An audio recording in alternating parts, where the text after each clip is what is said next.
সবাই তো বলি নবী নবী, তার নবী মানে নাকি? নবী মানে কি? একটা লোক বলছে লামো যাও, পীর কি জিনিস জি? পীর কি জিনিস জি? কোরআন শরীফে দেখাতে পারো তো? কোরআন শরীফে পীর শব্দ থাকবে? পীর শব্দটা হচ্ছে ফার্সি শব্দ। এখন যদি বলেন কোরআন শরীফে পানি শব্দ যদি বাইরে করে দিতে পারো তাহলে পানি মানবো, নাহলে পানি মানবো না। পানি পাবে কোনোদিন কোরআন শরীফে খুঁজে? পানি বাংলা কথা, বাংলা উর্দু কথা, পানি পাওয়া যাবে না। কি পাওয়া যাবে? আরবি মানে যেটা মা, মাউন, মা পাওয়া যাবে, তাহলে পাওয়া যাবে। এরকম পীর হচ্ছে ফার্সি শব্দ, আর আরবি শব্দ হচ্ছে মুর্শিদ, ওলি, এগুলেন পাওয়া যায় আরবি ভাষাতে। কোরআন শরীফ তো আরবি কথা পাওয়া যাবে। তো নবী মানে কি? আমরা তো সবাই নবী নবী বলি, তো নবী মানে কি? নবী মানে যিনি প্রকাশ্য অপ্রকাশ্য সমস্ত জ্ঞানের অধিকারী, যিনি ইলমে গায়েব জানেন, যিনি সমস্ত জ্ঞানের মালিক, তিনি হচ্ছেন নবী। কেউ বলে নবী মূর্খ, তু আরো জাহেল মূর্খ আছে, কিছুই বুঝে না।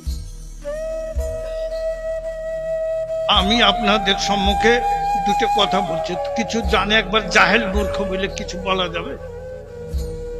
এখানে একটা হেডমাস্টার রেখে আনা হয়েছে বাহাদুরপুর, এখানে স্কুল কাছে। তু লেখাপড়া একবারই শিখেনি, ওকে হেড মলবি করে হেডমাস্টার করেছে। হবে মাস্টার? আর দুনিয়ার মানুষকে যিনি শিক্ষা দিতে এসেছেন, সমগ্র মানুষকে যিনি পথ দেখাতে এসেছেন, তিনি যদি মূর্খ হয়ে যায় সমগ্র জগৎ, যিনি অন্ধকারকে আলোকে দেখার জন্য এসেছেন, সমগ্র মানুষের শিক্ষা দেওয়ার জন্য এসেছেন, তিনি নবী হচ্ছেন সর্বজ্ঞানের অধিকারী। আল্লাহ রাব্বুল আলামিন সমস্ত জ্ঞান দিয়ে তাকে দুনিয়াতে পাঠিয়েছেন। নবী সমস্ত জ্ঞানের অধিকারী। নবী হচ্ছে ইলমে গায়েব তো গায়েব, সমস্ত জ্ঞান যার ভান্ডারে আছে তিনি হচ্ছেন নবী। নবী বলে আনা মাদিনাতুল ইলম, আমি জ্ঞানের মহানগরী। আর এই নগরীর এই ইলমের দরজা হচ্ছে হযরত আলী। আলীর কাছ থেকে আমার কাছে জ্ঞান শিক্ষা করো। জ্ঞানের ভান্ডার হচ্ছেন নবী। নবী হচ্ছে সমস্ত জ্ঞানের অধিকারী। জ্ঞান শিক্ষা করুন নবীর কাছে, নবীর কাছ থেকে সমস্ত জ্ঞান পাওয়া যায়। তো যাই হোক, ওদিকে আলোচনা করছে না, আমাদের মতিহারান সবাই এসেছেন, আলোচনা আমরা শুনবো।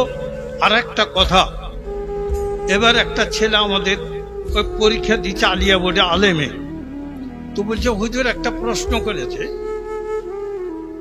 যে সুন্নি কারা? বুঝতে পারছেন? সুন্নি কারা, তাই তো প্রশ্ন করেছে। তো আমরা ছোটকালে স্কুলে যখন পড়তাম, একজন মাস্টার ছিল, মাস্টার নাম বলবো না, আমরা পড়েছি। তো উনি আলোচনা করছেন সুন্নি যারা শুনে মুসলমান তারা সুন্নি, যারা শুনে মুসলমান তারা সুন্নি মুসলমান। কথাটা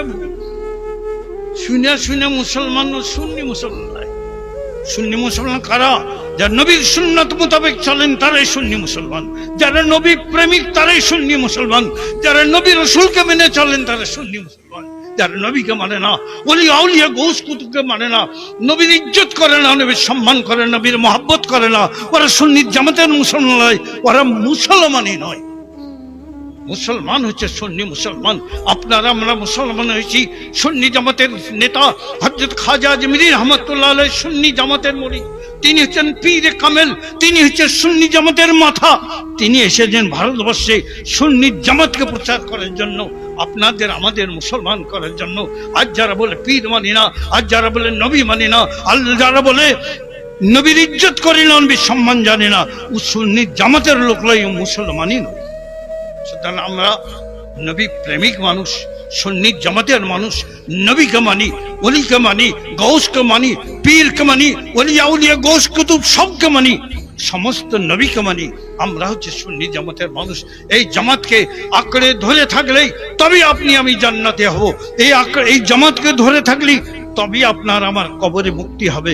আর জামাত ছেড়ে দিলে মানে সাজ্জা সুজ্জা ফিন্নার, যে জামাতকে ছেড়ে দিল সে জামাত ছেড়ে দিয়ে জাহান্নামে পতিত হল। আসুন আমরা সুন্নি জামাতকে আঁকড়ে ধরে নিজের পাথেয় সঞ্চয় করে কবরে যাওয়ার চেষ্টা করি, আর যারা কবরে চলে গেছে তাদের করার কিছু নেই, তাদের জন্য দোয়া করি আর কবরস্থানকে সুন্দর করি। আসুন এবার আমাদের সম্মুখে উপস্থিত হয়েছেন হযরত মাওলানা মুফতি মতিয়ার রহমান সাহেব, তিনি আলোচনা করছেন। একবার সকলে নারা লাগান, নারায়ে তাকবীর।